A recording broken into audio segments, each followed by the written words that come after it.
Well, thank you very much. Ms. Applebaum, I think that those remarks you made in reminding us all that an autocracy isn't one person, that it's a person sitting on top of a pyramid of people who are just as bad as the autocrat themselves and in some respects even worse. And I think that's appropriate that we think about it like that, and I think it's appropriate that we act towards that, the whole system and not just one individual. So I appreciate that. I was really enjoyed hearing your comments about thinking bigger when it comes to promoting democracy. Here's a problem I have with it, and maybe you can give us some suggestions how we get past this, but I want to talk about Voice of America. You know, Voice of America puts out some good stuff. I've done some stuff for them, and I imagine everybody on this committee has probably done some things for them. But some of the other stuff I've heard them put out is just stunningly an attack on America itself. And I've heard programs where they use some of the difficulties we have, and we have difficulties in America, whether you're talking about race relations, whether you're talking about income equity and those kinds of things that people don't like.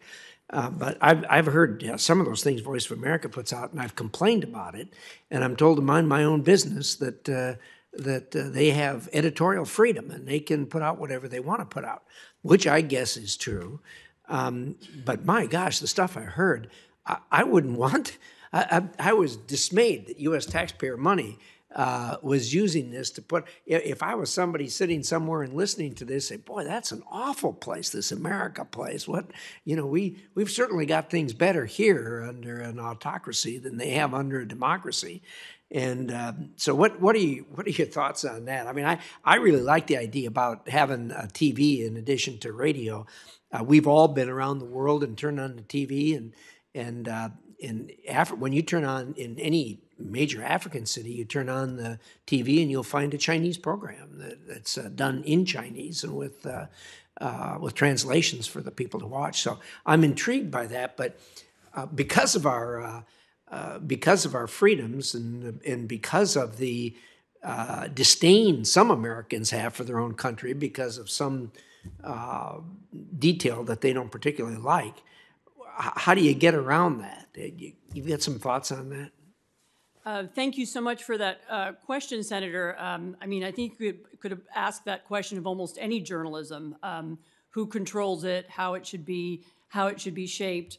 I do think that the one difference between American funding program and, say, Russian state funding program is precisely the fact that it's not controlled by this body or any other. It's not controlled directly by the U.S. government, and that may give it some credibility.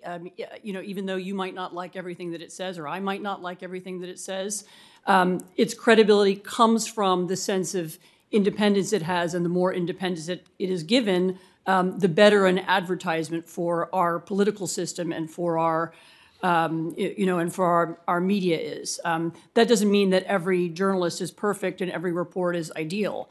But I think the aim with U.S. broadcasting should always be to show at least a range of ideas. Yeah, and I think that's a legitimate argument, and you make that well. But I'm telling you, the stuff I heard was just poisonous. I mean, it wasn't. It was stuff that I was embarrassed and ashamed that we were using taxpayers' money to tell the rest of the world about what an awful place America was. And I appreciate that independence, editorial independence is important.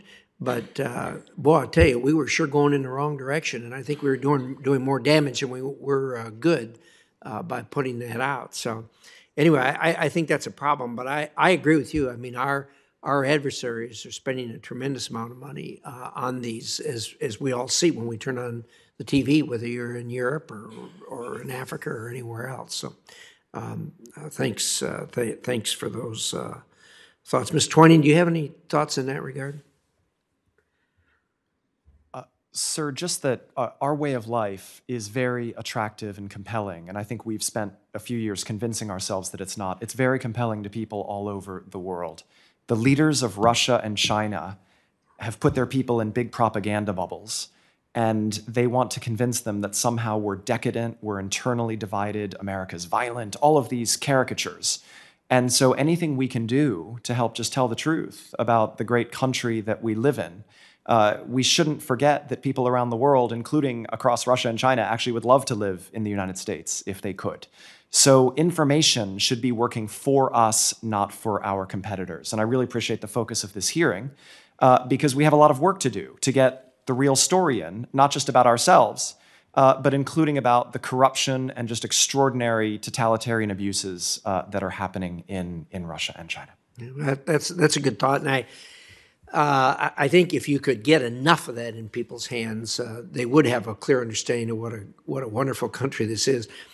I was in China right after China opened up, and there were actually a group of people watching a U.S. TV station off the satellite, and I said to the guide, I said, what's going on here? And he said, oh, they love American TV, blah, blah, blah. And I said, I can't help but think that somebody over there is going to have a problem with this, because they were watching American TV with advertising. They were advertising Cadillacs and Coca-Cola and new homes and everything else.